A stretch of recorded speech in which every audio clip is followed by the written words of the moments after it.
Olá, como vai? O programa DG ABC Entrevista dá início aí a uma série para falar sobre o seu corpo. Semana passada nós falamos um pouquinho da questão, claro, dermatológica, mas hoje eu convidei em nossos estúdios o cirurgião plástico, Dr. Fernando Almeida Prado. Muito obrigada pela sua presença. Obrigado a você, Juliana, pelo convite. Há muito tempo já te entrevistei, há mais de 6 anos, e sempre conversando, sempre tendo um conhecimento muito grande. Para o pessoal de casa saber um pouquinho mais, até o ano passado você foi presidente da associação? Presidente da Sociedade Brasileira de Cirurgia Plástica Regional São Paulo. Legal. Que tem 2.000 sócios. A sociedade do Brasil inteiro tem 5.000. Só São Paulo tem 2.000 sócios. É incrível. A cirurgia plástica sempre em evidência e vocês sempre trazendo também a questão da ética, né? Acho que enquanto a associação, vocês sempre falam muito disso, doutor Fernando. Sim, a gente alerta geralmente para a formação do cirurgião plástico. É como você, por exemplo, pegar um carro e o sujeito não tem carta de motorista. Então você tem que ter formação, tem que fazer 6 anos de faculdade, 2 de cirurgia geral, 3 de cirurgia plástica, aí sim prestar uma prova para especialista. Isso é o pré-requisito básico. Daí você pode ter mais graduações, mas você tem que ter pelo menos esses 11 anos e passar nessa prova. Isso é importante. É importante que todo mundo saiba também disso para fazer os procedimentos. Nós conversando agora, falando um pouquinho da questão de, tem alguma novidade, como tem sido feito, algum ajuste, né? Porque também, como qualquer outra área, vocês também vão evoluindo, com certeza. A questão de pele, por exemplo, você falou que não há mais o esticamento. Qual é a mudança? Com relação à cirurgia de rosto, hoje em dia, você não puxa mais aquela cirurgia antiga que deixava o paciente com cara de que foi operado. Você levanta, porque na verdade ocorre a queda dos tecidos. Então o lifting hoje, a cirurgia de face, ela é uma cirurgia que você caminha na vertical, elevando os tecidos. Então esses conceitos, eles vão se alterando, tudo vai evoluindo, tudo baseado em estudos. Você tem um estudo e depois disso a técnica se consagra.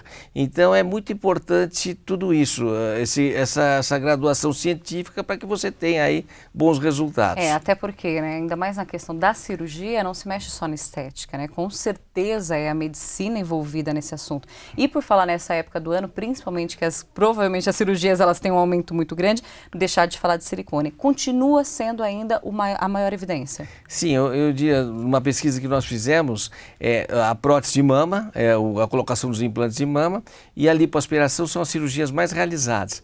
Agora, falando em melhorias, vamos dizer, com relação a coisas que melhoram, o implante de silicone, ele teve uma evolução muito grande. O implante de silicone, por exemplo, foi criado em 1960. No início, ele era muito diferente do que ele é hoje. Então, essas coisas vão evoluindo muito e vão se tornando cada vez mais seguras, o que é muito bom, nos dá segurança para operar e ao paciente dá segurança em ser operado. Qual seria a principal diferença hoje? Um paciente que chega no seu consultório, existem vários métodos, o que ele deve procurar? Como você avalia um paciente?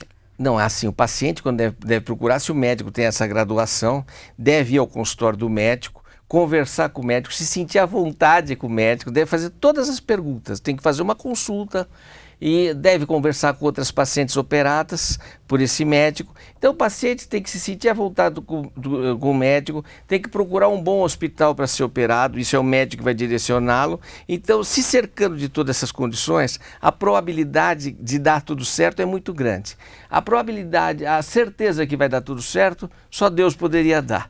Então, se o médico disser para você, tenho certeza que vai dar tudo certo, não é uma coisa correta. Ele pode dizer que vai fazer o possível, usar a melhor técnica, o melhor material, tudo de melhor, com uma probabilidade máxima de que corra tudo bem e o paciente fique muito bem. Perfeito. Quais são os métodos hoje mais utilizados na questão do silicone? Existe de colocar, né, que tem embaixo do peito? Na verdade, eu acho que o cirurgião ele tem que dominar. O paciente é sempre mais importante que a técnica. Então você não pode usar uma técnica só e achar que essa técnica serve para todos os pacientes. Você tem o tipo do paciente e você tem os anseios do paciente. Por isso tem que conversar muito com o paciente, ver, por exemplo, se ele quer cicatriz, se não quer. Às vezes só é possível com tal cicatriz. Se for dessa maneira, tem que ser explicado ao paciente. Então, tudo isso é muito importante. Na frente do músculo ou atrás do músculo, depende do tipo de mama que a paciente tem. Por exemplo, tem uma técnica que você coloca até uma parte atrás do músculo e outra fora do músculo, é o dual plane. Então você tem aí várias técnicas que podem chegar a um resultado agradável para o paciente. Hoje se fala muito e é espetacular o trabalho feito por mastologistas junto da cirurgia plástica, da reconstrução mamária, né, a partir do momento da pessoa ter câncer e tudo mais. Isso tem sido uma das cirurgias que são voltadas à questão de saúde também. Tem acontecido muito no seu consultório? Muito. A reconstrução mamária é uma cirurgia fantástica.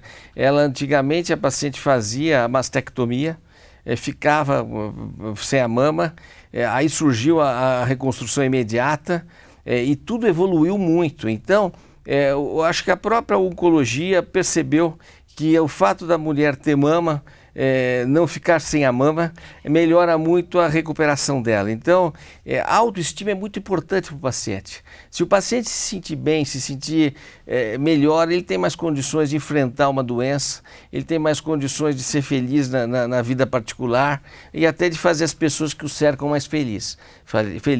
Mas a reconstrução mamária é um dos temas que a gente mais aborda em congresso. E por isso que as pessoas até falam do conceito de equipe multidisciplinar, né? Porque Sim. é realmente munida de psicológico, munido de um nutricionista e tudo mais para vencer doenças, para isso ser feito, né? Eu acredito que vocês trabalham realmente com voltada essa questão mais holística. E aquele negócio, né, Juliana? Cara macaco no seu galho. Exato. Então você é bom na sua vida e fazendo algumas coisas, você não vai ser bom fazendo todas. Então você tem que abranger, por exemplo, na reconstrução mamária mesmo, o mastologista acompanha, faz a ressecção do tumor e o cirurgião plástico entra para fazer a reconstrução. Então tudo isso é muito importante para que o paciente, que é o grande foco, seja melhor atendido. Perfeito. Ainda o silicone em si, ele é uma cirurgia feita por meios estéticos, então o plano de saúde, essas mais ainda não se cercam, né, dessa questão. Mesmo assim, as pessoas têm buscado muito. O tempo de pós, ele continua o mesmo ou também para cada paciente é diferente, o tempo de recuperação? Olha, depende mais da cirurgia do que do tipo do paciente. Mas é lógico que você tem o tipo do paciente. Por exemplo, tem um capítulo interessante, é a paciente pós grandes emagrecimentos, pós-cirurgia bariátrica, paciente que perde 50, 60 quilos. É uma cirurgia diferente, que eu faço muito, por exemplo, mas é uma cirurgia que você tem outros cuidados com relação ao paciente, porque você vai operar uma mama já sem, muitas vezes com tecido glandular, quase nada de tecido glandular, só gordura, uma pele de péssima qualidade. Então você tem que utilizar alguns recursos para deixar essa mama graciosa. Mas o paciente, ao mesmo tempo que é uma cirurgia um pouco mais complexa, é dos pacientes mais felizes no pós-operatório. Nossa, com certeza. Até a gente estava falando isso com a doutora Fernanda, que acabei de comentar com o senhor, exatamente isso que ela falou. Por exemplo, você faz uma cirurgia bariátrica e às vezes o próprio plano de saúde não quer cobrir a cirurgia reparadora, né? Isso é incabível, porque faz parte, né, do Mas contexto, muitas vezes né? eles cobrem. Sim, seria o correto, que era exatamente isso que a gente está falando, do direito, né? Do direito à cirurgia. Mas o quanto é isso mesmo, faz a cirurgia e essa reparadora depois é o que faz o completo e deixa a pessoa porque feliz. a pessoa, eu pergunto muitas vezes para esses pacientes que fazem bariátrica, você gostaria de ser como você era? Nenhum diz que gostaria, estão adorando. Mesmo com a pele caindo, sobrando, eles estão felizes. E quando fazem a plástica, ficam muito mais felizes. Que legal. Doutor Fernando, agradeço, porque falar de novidades, falar de estética é fundamental e como eu falei realmente para dermatologista, né? É buscar o profissional. Então, como cirurgia, muito obrigada por estar aqui e seja bem-vindo várias vezes, tendo os assuntos aí nos seus congressos. Volte sempre, tá bom? Obrigado, Juliana. Obrigada. E para você aí de casa, se tiver alguma dúvida, pode mandar no dgabctv@dgabc.com.br. Sempre bem-vindo em nosso programa. Até mais.